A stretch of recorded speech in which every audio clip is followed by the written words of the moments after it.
میرا نام اقرا ہے۔ بچپن سے ہی میرا پیشہ بھیک مانگنا ہے۔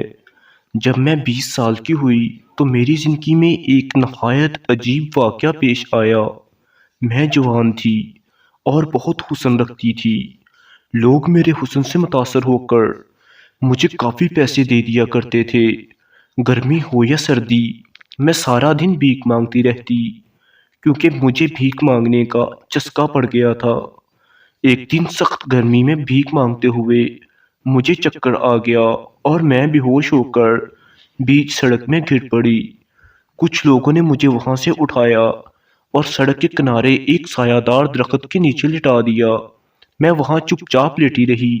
مجھے تھوڑی دیر بعد ذرا ہوش آیا تو میں نے دیکھا میرے چاروں طرف لوگ جمع ہیں۔ میں نے اٹھنے کی کوشش کی مگر چکر آنے کی وجہ سے اٹھ نہ پائی۔ میرا رنگ بہت سفید تھا۔ میں مانگنے والی تو لگتی ہی نہیں تھی۔ اس بھیڑ سے ایک آدمی نکلا اور مجھے دیکھ کر میرے ساتھ چپک گیا۔ روڈ پر تماشا کرنے لگا۔ ارے یہ کیا ہو گیا؟ رونے لگا۔ چلو تمہیں ہسپتال لے جاؤں، جلدی جلدی رستہ دیں، میں اپنی بیوی کو ہسپتال لے کر جاؤں۔ لوگوں نے سمجھا وہ میرا شوہر ہے۔ اس نے جلدی جلدی مجھے گاڑی میں بٹھا لیا۔ میں اسے خود سے دور کر رہی تھی، لیکن کمزوری کی وجہ سے کچھ بول نہیں پا رہی تھی۔ لوگوں نے اس آدمی سے کہا اپنی بیوی کو جلدی سے ہسپتال لے جائیں۔ اس نے چالاکی سے سارا کھیل کھیلا، کسی کو شک نہ ہوا۔ اس نے مجھے اپنی کار میں لٹا لیا اور جلدی سے بھیڑ سے کہیں دور نکل گیا۔ مجھ میں اٹھنے کی بھی ہمت نہیں تھی۔ وہ بہت خوش ہو رہا تھا، میری طرف دیکھ کر دھیما دھیما مسکرا رہا تھا۔ میں سمجھ گئی کہ اس کی نیت ٹھیک نہیں ہے۔ گاڑی کافی دیر تک چلتی رہی اور میں اس مرد سے مقابلہ کرنے کی ہمت جمع کرتی رہی۔ جب میری کچھ ہمت ہوئی تو میں نے گاڑی میں ادھر ادھر دیکھا تو مجھے گاڑی کے پچھلے حصے میں ایک بلہ نظر آیا۔ میں ایک دم اٹھی اور وہ بلہ اس مرد کے سر پر دے مارا۔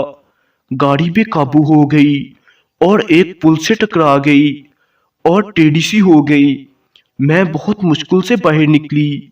میرے کپڑے پھٹ چکے تھے۔ اس آدمی کا جسم بھی لہو لہان تھا، اس کا سر پھٹ گیا تھا۔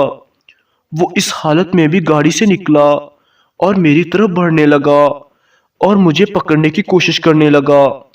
میں نے اسے زور سے دھکا مارا اور وہ منہ کے بل نیچے گر گیا۔ میں گاڑی کی طرف بھاگی، اس میں سے وہ بلہ نکالا اور اس کے سر میں دے مارا۔ وہ درد سے چلا اٹھا اور بولا پلیز مجھے معاف کر دو، مجھے چھوڑ دو، مجھے مت مارو۔ میں نے کہا کیوں؟ تمہیں کیوں چھوڑ دوں؟ وہ بولا میں تمہیں پیسے دوں گا۔ میں نے کہا کہاں سے؟ اس نے جیب سے گاڑی کی چابی نکالی اور ٹیڑھی حالت میں گاڑی کی ڈگی کھول دی۔ گاڑی کی ڈگی میں بیگ تھا۔ میں نے بیگ کھول کر دیکھا تو اس میں بہت سارے پیسے تھے اور ساتھ شاپر میں مردانہ سوٹ تھا جو میں نے پہن لیا اور وہاں سے تھوڑا دور جا کر لفٹ لے کر اپنے گھر چلی گئی۔ اس مرد کا نہ جانے کیا ہوا۔ تو دوستو، کیسی لگی آپ کو یہ آج کی شارٹ سی کہانی؟ کمنٹ باکس میں ضرور بتائیے گا۔ والسلام۔